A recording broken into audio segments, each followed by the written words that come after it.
آئیے اس حیرت انگیز تاریخی تجزیے کا آغاز کرتے ہیں۔ آج ہم قدیم مصر کی معاشی تاریخ اور ایک شدید خاندانی بحران کے درمیان اس گہرے تعلق کو سمجھیں گے جو شاید عام طور پر اس پہلو سے نہیں دیکھا جاتا۔ یہ کوئی عام داستان نہیں ہے، یہ حضرت یعقوب کے خاندان کا ایک ایسا ایپک ہسٹوریکل اکاؤنٹ ہے جہاں ایک شدید نجی اور نفسیاتی بحران آگے چل کر ایک عالمی سطح کے معاشی انتظام کا راستہ ہموار کرتا ہے۔ اس ایکسپلینر کے ذریعے ہم دیکھیں گے کہ کس طرح اعلیٰ اخلاقی پختگی اور کردار کسی عظیم بحران کو سنبھالنے میں سب سے بنیادی کردار ادا کرتے ہیں۔ اس تاریخی کیس اسٹڈی میں ہماری توجہ ان خاص حصوں پر ہوگی۔ پہلے خاندانی سلسلہ اور بھائیوں کی ناراضگی، پھر شدید تنہائی میں کردار کی پختگی، اس کے بعد 7 سالہ قحط کا بہترین انتظام، غلے کی تقسیم کے اصول، جذباتی صلح اور احتساب، اور آخر میں کنعان سے مصر کی عظیم ہجرت۔ چلیے شروع کرتے ہیں۔ پہلا حصہ خاندانی سلسلہ اور بھائیوں کی ناراضگی۔ آئیے قدیم کنعان کے اس نبوت والے گھرانے کی بنیادی ڈائنامکس کو سمجھتے ہیں کہ آخر یہ بحران شروع کہاں سے ہوا۔ اس عظیم بحران کی اصل جڑ تک پہنچنے کے لیے اس گھرانے کی آبادیاتی تقسیم یعنی ڈیموگرافکس کو سمجھنا بہت ضروری ہے۔ دیکھا جائے تو ایک طرف 10 بڑے سوتیلے بھائی ہیں اور دوسری طرف 2 چھوٹے بھائی حضرت یوسف اور بنیامین۔ اب یہاں سے ایک احساس پیدا ہوتا ہے کہ والد کا جھکاؤ اور توجہ چھوٹے بھائیوں کی طرف زیادہ ہے، اور اسی احساس نے ان 10 بھائیوں کے دلوں میں شدید حسد اور ناراضگی کا بیج بو دیا۔ یہ صرف کوئی معمولی خاندانی جھگڑا نہیں تھا، دراصل یہ ایک ایسی چنگاری تھی جس نے آگے چل کر ایک بہت بڑے تاریخی اور معاشی واقعے کی بنیاد رکھی۔ اور اس چنگاری کا نتیجہ کیا نکلا؟ اگر اس سفر کے واقعات پر غور کیا جائے تو کنعان کے ایک اندھیرے کنویں میں ملنے والے دھوکے سے یہ داستان شروع ہوتی ہے۔ پھر مصر کے دربار میں غلامی کے 10 سال اور اس کے بعد 7 سال سے بھی زیادہ عرصے تک ناحق قید کی طویل سزا۔ تخت و کاج تک پہنچنے سے بہت پہلے ہی حضرت یوسف کی نفسیاتی لچک اور برداشت اس تاریخ کنویں اور قید خانے کی سختیوں میں پروان چڑھ چکی تھی۔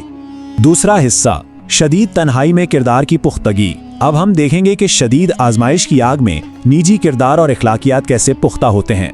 جب عزیز مصر کی بیوی کی طرف سے لالچ اور شدید حراست کا سامنا کرنا پڑا تو ان کا فیصلہ کیا تھا؟ انہوں نے وقت کی ایلیٹ بدعنوانی اور اخلاقی سمجھوتے کے بجائے سالوں کی قید کو خوشی سے ترجیح دی۔ ان کا وہ عظیم قول ہے کہ اے میرے رب، قید مجھے اس چیز سے زیادہ پسند ہے جس کی طرف یہ مجھے بلاتی ہیں۔ یہ صرف ایک انکار نہیں تھا، بلکہ حقیقت میں یہ سسٹمک کرپشن کے خلاف ایک عظیم اخلاقی سٹینڈ تھا۔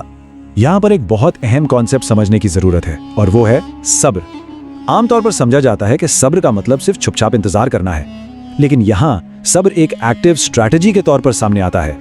شدید آزمائش، لگاتار لالچ اور طویل تکلیف کے باوجود اپنی اخلاقی بنیادوں کو لگاتار مضبوط رکھنا، یہی تو اصل صبر ہے۔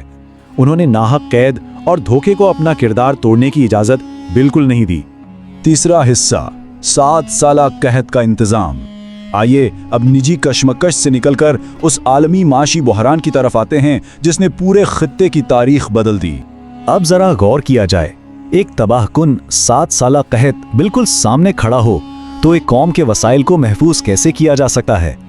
مصر کے بادشاہ کا وہ خوفناک خواب تو معلوم ہی ہوگا جس میں 7 دبلی گائیں 7 موٹی گائیں کو کھا رہی تھیں۔ اس خواب نے یہ واضح کر دیا تھا کہ انہیں صرف ایک خواب کی تعبیر بتانے والے کی ضرورت نہیں تھی، بلکہ دراصل ایک عظیم معاشی حکمت عملی بنانے والے ایک بہترین کرائسس مینیجر کی ضرورت تھی۔ اور اس عالمی مسئلے کا حل واقعی کسی ماسٹر کلاس سے کم نہیں تھا۔ انہوں نے بحران کے انتظام کے 3 بنیادی قدم اٹھائے۔ پہلا قدم، شروع کے خوشحالی والے 7 سالوں میں زراعت کی پیداوار کو اس کے انتہا تک پہنچانا۔ دوسرا، بچے ہوئے فضائل اناج کو اس کی قدرتی بالیوں میں ہی محفوظ رکھنا تاکہ وہ سڑنے سے بچ جائے، ایک بہت ہی کمال کی ایگریکلچرل ٹیکنیک۔ اور تیسرا، قحط کے ان 7 سالوں کے دوران راشن کی انتہائی سخت تقسیم لاگو کرنا۔ انہی قدموں نے انہیں ایک قیدی سے قومی فوڈ سیکیورٹی کے چیف آرکیٹیکٹ میں تبدیل کر دیا۔ اور اس عظیم ذمہ داری کو اٹھاتے ہوئے انہوں نے پورے اعتماد کے ساتھ ریاست کے خزانوں کا کنٹرول مانگا۔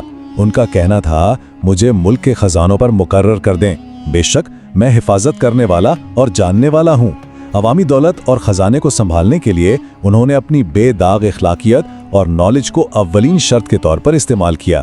چوتھا حصہ، غلے کی تقسیم کی لاجسٹکس۔ چلیے دیکھتے ہیں کہ زمینی حقائق میں ان عوامی وسائل کو بھوکی عوام تک حقیقت میں کیسے پہنچایا گیا۔ اس مدت میں راشننگ کے انتہائی سخت اور ہوشمند قوانین لاگو کیے گئے۔